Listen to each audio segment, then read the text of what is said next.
One day after President Biden's monumental decision to drop out of the 2024 presidential election, the Democratic Party is rallying behind the woman he endorsed, Vice President Kamala Harris. Today, Harris spoke for the first time since the president made his announcement and had this to say about his 4 years in office.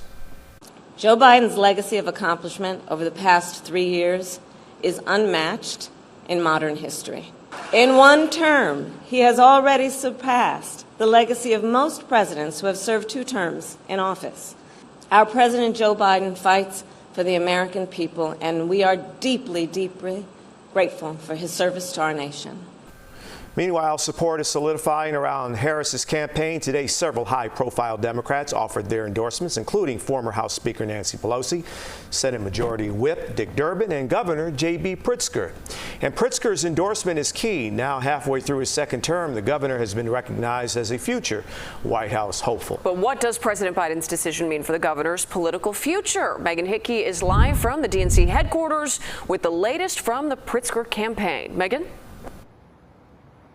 Right, Jim and Marie. Governor J.B. Pritzker did not comment on his political future, saying he is fully behind Kamala Harris, just as he was behind Hillary Clinton in her presidential campaigns, saying in a statement in part, "I am endorsing Kamala Harris for president and will work hard to get her elected because I believe that she is the most qualified and capable person to be president. I also think it's past time we shatter that highest and hardest of glass ceilings and finally elect a woman as president of the United States." There has long been speculation that Illinois Governor J.B. Pritzker has had his sights set on the Oval Office. Just this morning, U.S. Senator Dick Durbin called Pritzker extraordinarily effective when asked about whether he'd be a good VP. I work with him all the time. He has a lot to offer. I think there's quite a substantial and long list of possibilities. But Northwestern University professor Eric Nesbitt. But I have a feeling of who she should pick.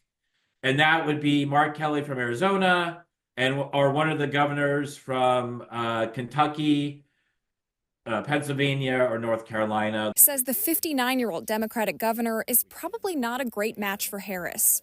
Pritzker, he's from a deep blue state. I do not think he would be under serious consideration for a VP slot. That's anybody's call, and it's hard to speculate on that. But you can argue that she's likely to pick someone who brings more to the table in terms of building the voting base for the Democrats. Elmhurst University political science professor Connie Mixon also says, if anything, President Biden's announcement on Sunday extended Pritzker's potential path to the White House. And I think Pritzker still has a runway to eventually run, but it may, if Harris wins, it may put him back 4 years, if not 8 years. But she notes that Pritzker does come with a big plus, money. Forbes estimates the governor's wealth at $3.5 billion, making him one of the 1,000 wealthiest people in the world. Pritzker has given $323.5 million of his own money to his 2 campaigns, according to the nonprofit Open Secrets. J.B. Pritzker's campaign committee gave $500,000 to the Illinois Democratic Party in March, and J.B. Pritzker gave $10,000 to the Democratic Party of Pennsylvania in April. Pritzker does bring wealth. He can contribute a lot of his own funds. He can leverage his networks and bundle, right? I mean, as a fundraiser, right? So it might not be him giving directly, but obviously his connections. And in case you're wondering, there are individual limits on how much one person can donate to a single candidate, but there are not limits on how much an individual like Pritzker could donate to a super PAC. In the West Loop, Megan Hickey, CBS News Chicago Investigators. Megan, thank you. More on the governor now. Earlier, we spoke to U.S. Congressman Mike Quigley about what he thought about the possibility of adding Pritzker to the ticket. That would be great. He's ready to roll. He's an extraordinary governor, and he'd be a great candidate for vice president. Other possibilities include Pennsylvania Governor Josh Shapiro, Kentucky Governor Andy Beshear, and Transportation Secretary Pete Buttigieg.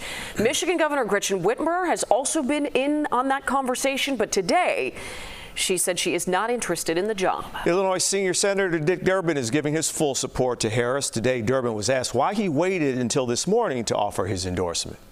I'll tell you why. Because Joe Biden has been my friend for 30 years, and I thought yesterday was his day.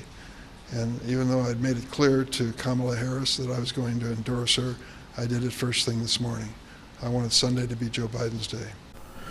When asked if he thought President Biden is well enough to finish out his term, Durbin called the idea Biden should resign outrageous, saying he had full confidence in his ability to lead the country.